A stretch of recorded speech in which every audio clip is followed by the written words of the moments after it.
ପିଲାମାନେ ଆଜି ଆମେ ବନ୍ଦେ ଉତ୍କଳ ଜନନୀ କବିତାର ଶେଷ ପଦକୁ ଆଲୋଚନା କରିବା ଏବଂ ଏହା ସହ ଏହାର ଭାବାର୍ଥକୁ ବୁଝିବାକୁ ଚେଷ୍ଟା କରିବା।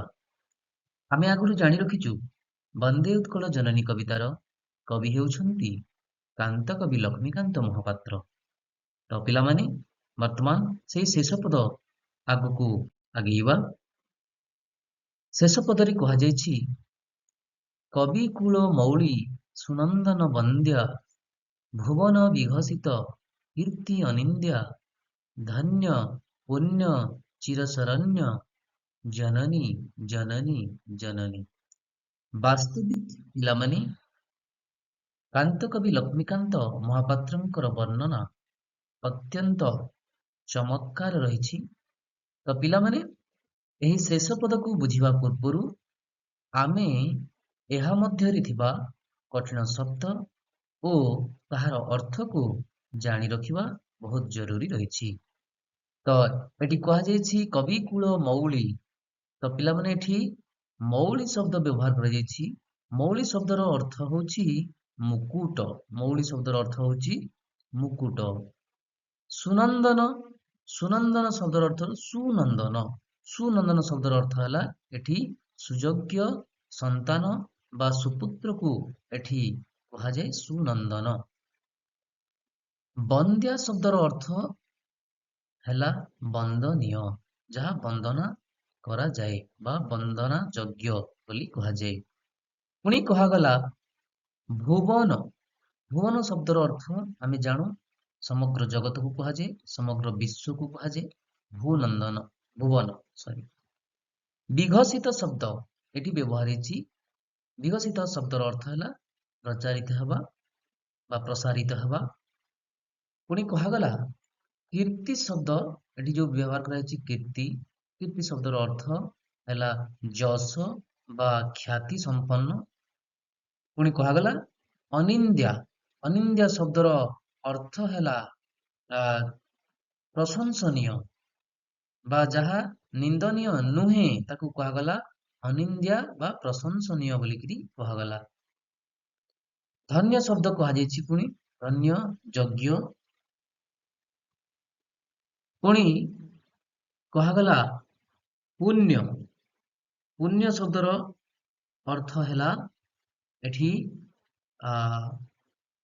ପୁଣ୍ୟବତୀ ବା ଆମେ କହିପାରିବା ଶୁଭଦାୟିନୀ ବୋଲିକି କହିପାରିବା।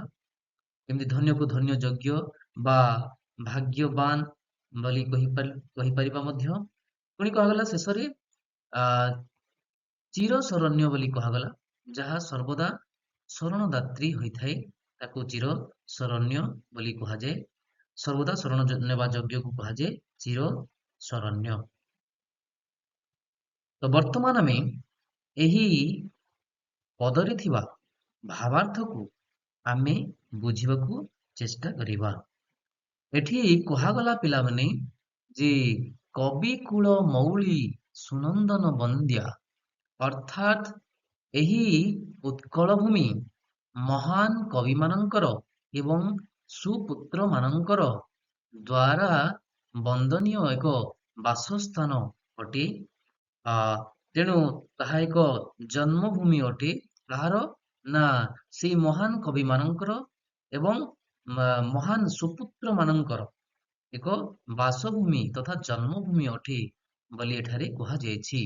ତ ସେଥିପାଇଁ ସେମାନଙ୍କ ଯୋଗୁଁ ଉତ୍କଳ ସାରା ବିଶ୍ୱରେ ବନ୍ଦନୀୟ ବୋଲି ଏଠି କୁହାଯାଇଛି। ବନ୍ଦ୍ୟା ଶବ୍ଦର ଅର୍ଥ ହେଲା ବନ୍ଦନୀୟ। ତେଣୁ କୁହାଗଲା ହେ ଉତ୍କଳ ଜନନୀ, ତୁମେ ମହାନ କବି ମାନଙ୍କର ଏବଂ ସୁପୁତ୍ର ମାନଙ୍କର ଶ୍ରେଷ୍ଠ ମୂଳ ଏବଂ ଜନ୍ମଭୂମି ଅଟ ବୋଲି ଏଠି ମାନେ ଓଡ଼ିଶା ଭୂଇଁକୁ କହିବାକୁ ଚେଷ୍ଟା କରୁଛନ୍ତି, ଉତ୍କଳ ଭୂଇଁକୁ କହିବାକୁ ଚେଷ୍ଟା କରୁଛନ୍ତି। ତେଣୁ ତୁମେ ଅତ୍ୟନ୍ତ ସୁନ୍ଦର ଏବଂ ପବିତ୍ର ମାତୃଭୂମି ବୋଲି ମଧ୍ୟ ବର୍ଣ୍ଣନା କରୁଛନ୍ତି ଏଇ ଧାଡିରେ। ପୁଣି କୁହାଗଲା ଯେ ଭୁବନ ବିଘସିତ କୀର୍ତ୍ତି ଅନିନ୍ଦ୍ୟା। ତ ଭୁବନ ବିଘସିତ କୀର୍ତ୍ତି ଅନିନ୍ଦ୍ୟା, ଏହି ସୁପୁତ୍ର ମାନଙ୍କ ଦ୍ୱାରା ଏହି ମହାନ କବିମାନଙ୍କ ଦ୍ୱାରା ଯେଉଁ କୀର୍ତ୍ତି, ଯେଉଁ ଯଶ ଅର୍ଜନ କରି ଯାଇଛନ୍ତି, ସେମାନଙ୍କ ଦ୍ୱାରା ତାହା ସାରା ପୃଥିବୀରେ ପ୍ରଶଂସା ଯୋଗ୍ୟ ବୋଲି କୁହାଯାଇଛି। ସେମାନଙ୍କ କୀର୍ତ୍ତି ଯୋଗୁଁ, ସେମାନଙ୍କର ଯଶ ଯୋଗୁଁ ସାରା ପୃଥିବୀରେ ଏହା ଏକ ପ୍ରଶଂସା ଯୋଗ୍ୟ ବୋଲି ଏଠି କୁହାଯାଉଛି ଏବଂ ତାହା ବିଶ୍ୱ ସ୍ତରରେ ପ୍ରଚାରିତ ଅଟେ ବୋଲି କୁହାଯାଇଛି। ତ ଏଠି କୁହାଗଲା ପିଲାମାନେ, ତୁମର ଯଶ ଅର୍ଥାତ୍ ଏଠି କୁହାଯାଉଛି କାହାର ଯଶ? ନା ସେଇ କବିମାନଙ୍କର, ମହାନ କବିମାନଙ୍କର ଯଶ, ସେଇ ମହାନ ସୁପୁତ୍ର ମାନଙ୍କର ଯଶ ଏବଂ କୀର୍ତ୍ତି ସମଗ୍ର ସଂସାରରେ ପ୍ରସିଦ୍ଧ ଏବଂ ଏହା ପ୍ରଶଂସା ଯୋଗ୍ୟ ବୋଲି କୁହାଯାଇଛି। ପୁଣି କୁହାଗଲା ଯେ ଧନ୍ୟ ପୁଣ୍ୟ ଚିରଶରଣ୍ୟ। ତ ସେଥିପାଇଁ କୁହାଗଲା ଏଠି ଯେ ସେଥିପାଇଁ ଉତ୍କଳ ଧନ୍ୟ ହୋଇଛି, ପୁଣ୍ୟବତୀ ହୋଇଛି ଏବଂ ସର୍ବଦା ଶରଣଧାତ୍ରୀ ଭାବେ ଚିର ନମସ୍ୟ ଅଟେ, ଆମର ଚିର ପୂଜନୀୟ ଅଟେ। ତ ତେଣୁ କୁହାଗଲା ଯେ ତୁମେ ଧନ୍ୟ, ହେ ଉତ୍କଳ ଭୂଇଁ, ତୁମେ ଧନ୍ୟ ଓ ପବିତ୍ର ମାତା, ଯାହାଙ୍କ ଶରଣରେ ସଦା ସର୍ବଦା ଶରଣ ନେବା ଯୋଗ୍ୟ ବୋଲି ଏଠି କୁହାଯାଇଛି। ତ ତେଣୁ ଶେଷରେ କୁହାଗଲା ଜନନୀ ଜନନୀ ଜନନୀ, ଅର୍ଥାତ୍ କବି ଗଭୀର ଭକ୍ତି ଓ ଶ୍ରଦ୍ଧା ସହ ନିଜ ମାତୃଭୂମି ଉତ୍କଳକୁ ବାରମ୍ବାର ପ୍ରଣାମ କରୁଛନ୍ତି ଏଠାରେ। ତ ତେଣୁ ତାଙ୍କର ଗଭୀର ଭକ୍ତି ଏବଂ ଶ୍ରଦ୍ଧା ଏଠି ଦେଖିବାକୁ ମିଳିଛି।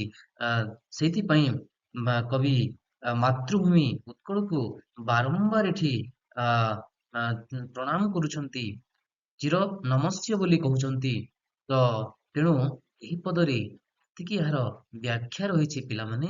ତ ନିଶ୍ଚିତ ଭାବରେ ଆମେ ଏଇଥିରୁ କିଛି କିଛି ନିଶ୍ଚିତ ଭାବରେ ବୁଝି ପାରିଥିବା।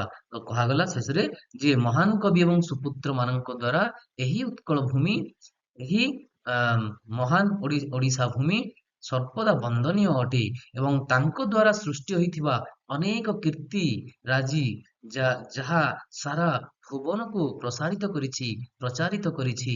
ସେଇଥିପାଇଁ ଆଜି ସେଇ ଧନ୍ୟ ହୋଇଛି, ସେଇ ଉତ୍କଳ ଭୂମି ଆଜି ଧନ୍ୟ ହୋଇଛି, ପୁଣ୍ୟ ହୋଇଛି ଏବଂ ସର୍ବଦା ଶରଣଦାତ୍ରୀ ଭାବେ ଚିର ସେ ନମସ୍ୟ ଅଟେ, ଚିର ପୂଜନୀୟ ଅଟେ, ଚିର ଆମେ ତାକୁ ପ୍ରଣାମ କରିବା ବୋଲି ଏଠି କୁହାଯାଇଛି। ଏହି ପଦରେ ଏତିକି ବର୍ଣ୍ଣନା କରାଯାଇଛି।